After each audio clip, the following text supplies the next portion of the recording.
Carnival and celebrate the sacred grounds of the Jocelyn Arundel Festival Village. This space, rich with history and culture, is a testament to the resilience, creativity, and unity of St. Martin people. It is a beacon of our national identity and a celebration of our collective heritage. Carnival in the Caribbean has its roots in a deep history of cultural expression and liberation, emerging from Afro-Caribbean resistance to colonial oppression. Carnival began as a vibrant, defiant act of self-expression, shaped by African traditions and European influences, and the indomitable spirit of the people who turned adversity into art. Over the centuries, this celebration evolved, becoming a cornerstone of Caribbean identity, a grand showcase of music, dance, artistry, and community spirit. Here in St. Martin, the journey of Carnival is a tapestry woven with dedication and vision of countless individuals who saw not just an event, but a legacy. Born out of a desire to create a sacred space to honor the traditions of our burgeoning Carnival culture, this house was created with the ultimate vision to create a space to honor our Carnival history and create a space for arts and culture. Thus, the Jocelyn Arundel Festival Village embodies a vision, a space dedicated to preserving and elevating our cultural events. Its history is one of perseverance and triumph. The Jocelyn Arundel Center Village has seen many iterations and locations, starting from the locations behind Caribbean Lumber, the ballpark, and transitioning to the grounds of the Sundial School, what is known as the Sundial School. This space, those spaces, while temporarily laid the foundations for the permanent home of what we now cherish. The transformation of the land into the Jocelyn Arundel Festival Village we know today was made possible through the unwavering commitment of individuals like Raoul Illich, whose efforts in land filling and creating the first stage were pivotal. Mr. Illich's determination, alongside the support of others, thwarted plans to convert this area in a land space to house warehouses. Thus, this stance led to preserving these grounds for a sanctuary for carnival and cultural celebration. Equally instrumental was a task force of 1984, formed during a critical juncture when the future of carnival hung in balance. This group, comprising of stalwarts like Celeste Bobatui, Kit Franca, Michael Ferrier, Michel Deher, just to name a few, united to ensure that Carnival not only survived, but thrived. Each task member had its specific roles. Mr. Celeste Bobastui's efforts focused on standardizing booth through continuity to the festival village and stage for its enduring success. Other pivotal names instrumental in the continuity: Reggie Pantoflet, Stanley Smith, Jocelyn Arundel, hence the name, Michel Deher, Mr. Wally Haberton, Arnett Scott, Lexi, and the list is endless. The Jocelyn Arundel Festival Village stands today as more than a venue. It's a symbol of our cultural pride, a testament to the importance of a national event having a permanent home. This house for culture allows for traditions to flourish, evolve, and inspire generations. It has hosted countless events, from local celebrations to international acts, welcoming tens of thousands and showcasing St. Martin's unique cultural offerings on a global stage. Even in the face of challenges such as devastating impacts of Hurricane Irma and the global pandemic, the festival village has endured. This resilience mirrors the indomitable spirit of our people, a community that rebuilds, renews, and reinvents itself, ensuring that our culture remains vibrant and alive. As we look to the future, the planned renovations and improvement to this space are a promise that the Jocelyn Arundel Festival will continue to be a pillar of our cultural landscape. It is a blueprint of the region, demonstrating how we, as a small island, can create something extraordinary, something that speaks to the heart of who we are. Let us honor the legacy of those who made this possible and recommit ourselves to preserving and promoting our culture.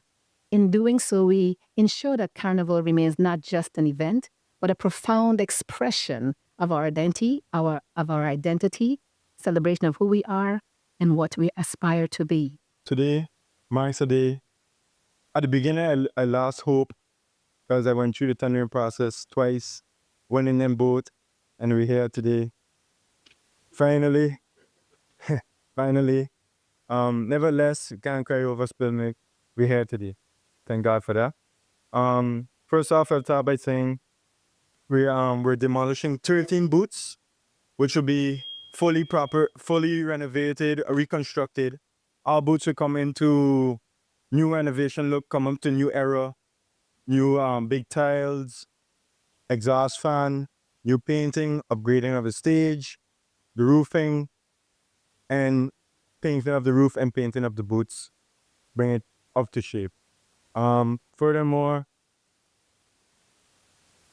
I'm just happy to be here at my age, executing such projects for government, being here around 3 years now, and reaching to this magnitude. It's a real honor. And yeah, sometimes I pinch myself, like, wow, look how far I make it by the support of my father, my family, my friends. We're right here. We're doing what we do. We're doing what we love. Third generation in the making. This is what happens, you know. On behalf of the board and dedicated volunteers, members of the St. Martin Carnival Development Foundation, it is with much pride and gratitude that I stand here today at the Jocelyn Arundel Festival Village, our beloved Carnival Village, to mark the start of a long-awaited reconstruction of the booths damaged by Hurricane Irma. In 2005, when this facility was first designed, the government of St. Martin sought the expertise of the St. Martin Carnival Development Foundation.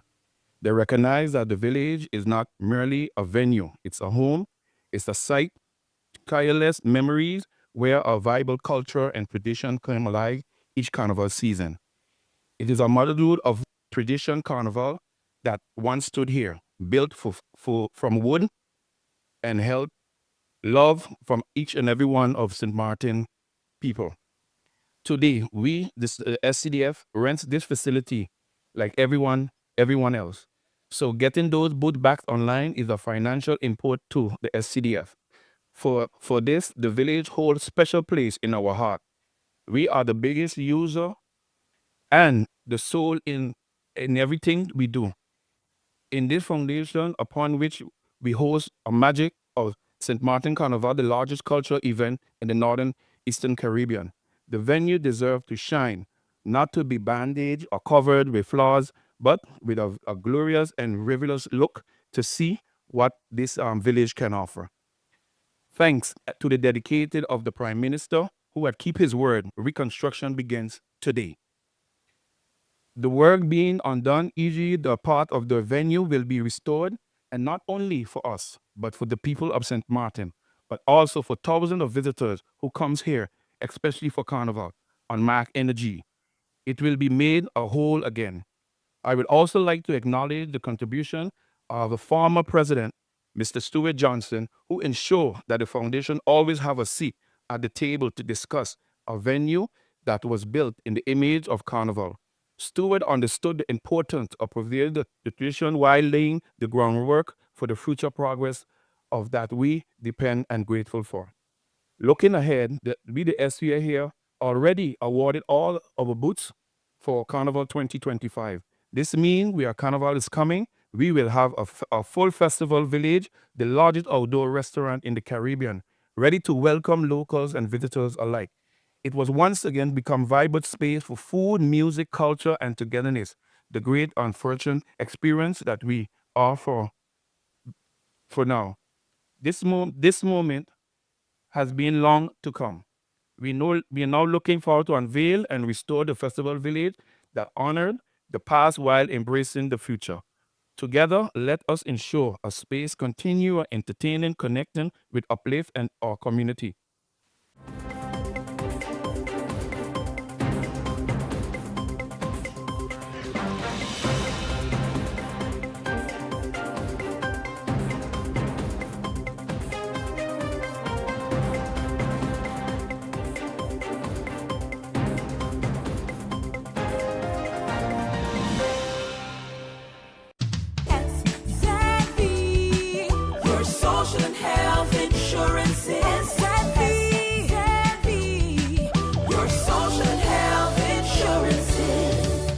Asset V insured? Do you have a valid medical insurance status? Asset V is cardless. Request your My Asset V account today and enter the virtual office of Asset V. Go to assetv.sx and sign up now. Asset V, yeah. Your social and health insurances.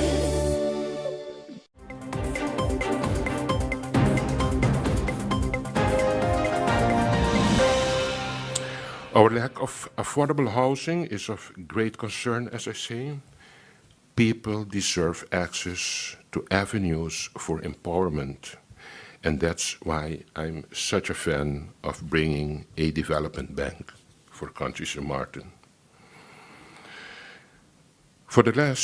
In the past years, there has been a lot of discussion on a disaster reserve fund. What are we going to do if we get another Irma? God spare us. Are we going to get again a great grant from the Netherlands, or are we now, with our wake up, thinking that we should build some buffer, a bumper, to make sure that we can handle a disaster? We are going to establish a DRF, a disaster reserve fund, because we did something very smart that you should not tell nobody else in St. Martin. We got a loan, and we got a grant, and we gave it as a loan to the airport, and we're going to get some interest on that loan. And in that way, with the principle that we're going to get back, we're going to invest in disaster management in case we encounter that in the nearby future. And with the interest part, we're going to deposit that money in a road fund to see how we're going to get through with the infrastructure, the roads for country St. Martin. Good. Additionally, the interest amount of repayment will be deposited, as I said, in a road fund, so there is hope for the future. What we're doing in St. Martin is always wait until we have a challenge in front of us, and then we're going to start complaining and dissecting the problem. And the one now is we start to forget GB. The government is doing quite good, so they manage that GB. But there is another one coming. The rain started to fall, and now the accent shifts because that is our culture. Let's forget GB. Let's start talking about the roads. But now I'm going to tell you the story. If you really want to tell you the story why our roads are how they are, it's because there has never been a structural, professional, sustainable approach to fix the roads of St. Martin. The history of the roads of St. Martin is as follows. The politician in the past used to call a big company here and say, I have 10 votes in that road. There are some potholes there, and I promise them that I will fix it for them if they vote for me. So what did these companies do? They just go, they pave the road without thinking parallel to that, how are we going to do with the water management on and next to those roads? So they pass a layer of asphalt on it or concrete, but they forget that the next wave of water is going to bring back the same damage.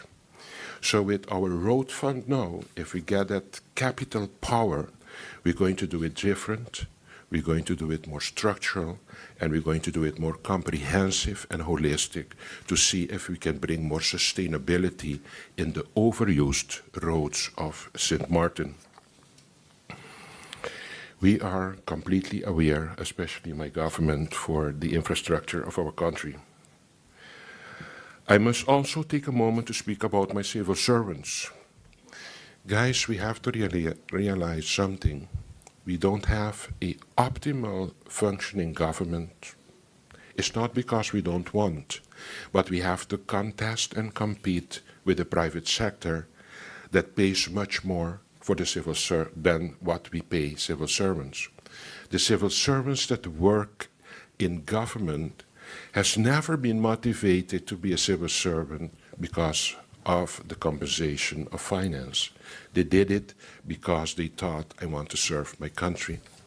but there is a realistic moment that they are owing less than the private sector, and you're going to get a drain of occupation of civil servants if we continue the way we are dealing with civil servants, because we need great professional treasury to keep this country going, and that means we need more human resources to support the government of St. Martin. Further, before I continue, everybody's thinking, oh, the Prime Minister is talking a lot. I want to keep it short, and I wanted to say a few other things. We have a big challenge for revenues of this country. Everybody is thinking, how are we going to survive financially with St. Martin? So my Minister of Finance is very hard working to see how we can increase income for this country. I'm not going to lie to you. There is no politician or leader that is going to be successful in his country if he doesn't have pecunia, money, and human resources to work with. And these are now the two biggest challenges for country St. Martin. My Minister of Finance realizes that too, and she's thinking on how can we improve our revenues concerning our tax. From our GDP, we have a contribution of tax revenues of 26%. If you want to be healthy, it has to be around the 30%, 35%. So we have a silent agreement that we're going to try to see if we can increase our revenues to get to the 30, 35% of our GDP to make sure that we have a responsible financial model for sustainability of our country. Further, the tax reforms I spoke about. One more thing, and we're going to be almost there. I had the possibility and the great honor to be requested by the governor to form a government. Everybody thinks that the delay in formation of a government is in hands of the governor. I made an analysis and accounting about the days to form a government, and this time it was 99 days as of the 19th of August. And then I went back and thought how many of these 99 days I can subscribe to myself as being responsible that I demanded these days of the 99. And I was very honest and did a good counting, and I used as formateur 28 days. But there is a 71 days still that the people of St. Martin are waiting for the establishment of a government. And this has to do that at a certain moment when you collect the information from candidate ministers, this information goes to the SXM, the Security Service of St. Martin, and the Attorney General for screening. And because we have a poor legislation for the screening of ministers, the formateur has no control about how much time they're going to use to screen the candidate ministers. So that is the reason that they got 71 days and I got only 28 days. Ladies and gentlemen, we know what is wrong with St. Martin. We are embarking on a new journey. Let it be with an unshakable resolve to serve with integrity, passion, and vision. This is the oath, our mission, and our commitment.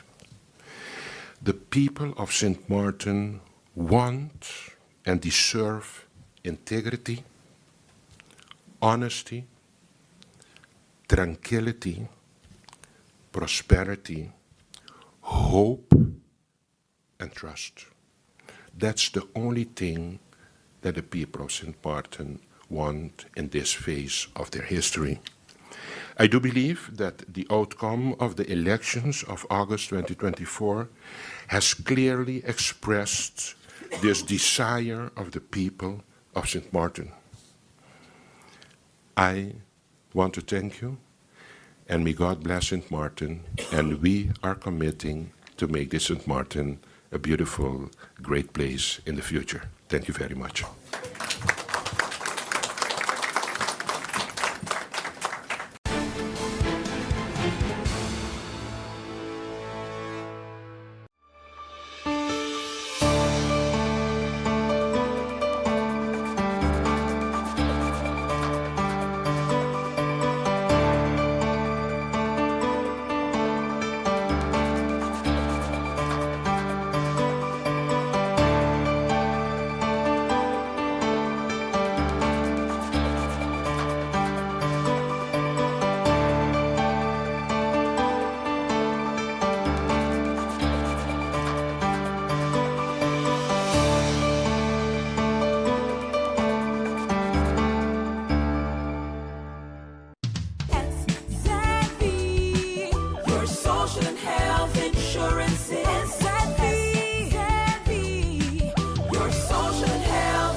you SXV insured?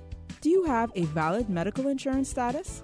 SXV is cardless. Request your My SXV account today and enter the virtual office of SXV. Go to sxv.sx and sign up now. SXV, yeah, your social health insurances.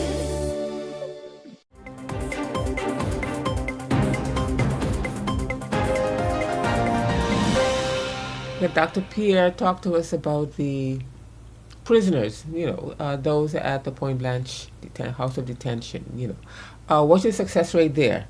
And do you get calls once they come out, about, Yeah, we see they have reintegrated? I see my students all the time, and Okay. and sometimes some of them might not even remember my name, but they Yeah. might be remember something I taught them in science. Like for Okay. example, there was I have heard somebody call me Mr. Neutron one time while I was driving through. And I think it is because we, at our heart, and when we teach our students, we respect all our students. Like I say, we try to place our students at the heart of our education program. So no matter what type of student that we have, we recognize the person as an individual, Yes. and we try to cater for that person's need. We understand that our job is to educate them, so there's no such thing as, you don't know that? No. If you do not know that, it is our job to get you to know that. Yes. We recognize that it is, when we do it at the prison, it's the same way. We make them feel like, yes, this is an education program. We respect you. We respect your opinion. We don't waste your time. Those kind of things. So we cater to them that way. And because of that, the kind of relationship that we get with them is an excellent relationship that we have with I them. want to talk about the percentage in terms of the yes. We had a graduation a few months ago, and it was 100 out of 100 for the persons who took the full exam. Yes. 100% pass. Good. And what we wanted to, and I want to make this clear too, because it was hard to make it clear to those in charge at the beginning, but when they understood what we meant, they supported us 100%. We have students who say they're in GED, but they're not. But we need to celebrate their success. For example, if you're on a grade 1 or kindergarten level, which we have, but now the student is now on a level 1, maybe they were on a level 1A. In a few months, they're on level 1, grade 1, but now they are maybe on a level 1, but now they're on K. We should celebrate that. So that is what we started to do, so that they can see too that they're part of the celebration. Yes. So that's why we change it not just to GED program, but the education program at the prison education program, so that those persons who are doing reading literacy can feel part and celebrate their success. And the prison management have supported us so much with that. Okay. Your oldest student. Oh wow. Oldest student, we have, maybe it was close, and this was last year, close to about 65. And Wow. here's what she said. She left St. Martin. Yeah. She went to the States. And when she went to the States, whatever she got involved in there to work, to do something, because you know they don't discriminate against age there when it comes to education. And Which is so good. but what she did though, she probably didn't know she could do this. Yes. She left the States to come back to do classes with us, which she could have could have stayed done from it there there, and, yes, and so yes. forth. So and she was, and because she knows what she wants, she's at that age, and Yeah. she just was basically doing her work. You don't have to run behind her because she's doing her work. So we had all ages. Oh, we also had husband and wife. We have mothers, and we had a son and father and son, those kind of things like that. So It's nice. It's nice. I think that can work because the son probably needs some kind of encouragement. The father can do it, and he needs to know certain things for him to be able to encourage his son. So I think that father and son, yes, mother and daughter, trying to beat the grade of his dad. Yes, Those kind of yeah, things. that are so much competition fun. kind of thing. Yes, yes, We do yes, want to yes. just say something quickly. We do have, and it's for years, our free GED education program. We've been doing this for years, where we offer free GED. Schools reach out to us, foster homes, Safe Haven, those different organizations where we that's how we contribute back to the society. Okay. So how many free classes or free GED programs do you give out per year? Per year, sometimes it's between 8 and 10 per year throughout the whole year. Okay. And at a certain point, the organization have to stop me because we would just want to give everybody for free because of their circumstances. We do have like 1 or 2 companies that have partnered with us that every year they will give us like 3 and so forth. And everybody have their own requirements. Like they would say we're only going to do it if the persons are already in a GE level, which puts us in a situation because most people do not come on GE level. So then other organization will then sponsor those persons at that other level, like that. Let's talk about what the GED level is. What is a GED level? The GE level, the pre-GE level you're referring to. So you want to go into that? To me, the easiest way to think about it exactly is like pre-GED is like elementary, upper elementary, and GED is like high school. Yeah. Okay. All right. And for those who are not privy, but who are not lucky enough to get sponsored, what is the cost of the program? We do $190. I say that very boldly and clearly because over the years we've changed. $195 we've been doing for quite a while, and people say, I know, like, how you're shocked. They're like, how come something is wrong? No. We have found the right formula, and we're happy that based on the changes for the GED, the reason we do $195 is because the system changed, and persons should go with based on the things changing. If a person is going to be finishing on their pace, and let's say you charge somebody, which is like, it is like about $2,000 out there if you go and look at other places, let's say you pay $2,000 up front, but maybe I only needed 1 month of classes, then I paid $2,000, which I could have, and we had somebody who only paid $195 once and got her GED. Just imagine that. You're determined and committed. Because I am excited to share that information. So, and I always tell students, the faster you finish, the less money you spend. Let's go. I don't need you to stay because I've been doing this for years and blessed with the fact that people come back. Like more people come. Do people ever do like individual classes? Yes. Yes. Most people do it like Most that. people do it that way. Okay. Because most people prefer to concentrate on one subject, finish that subject, and and take then the go on exam to the because next. it allows GED allows that to happen now. Yes. And does the cost change? No. Because it's $195, you finish, you do your next one, like that, $195. There's no registration fee, there's nothing like that. You have to buy your book, that's all. The book is an additional resource, and we tell you this as well. We prefer you to order your book yourself. But in the event that you don't have a credit card to order, which you have some people like that, then we have where we can tell you to go get the books, which is $50 for the book, and it is all the subjects in it.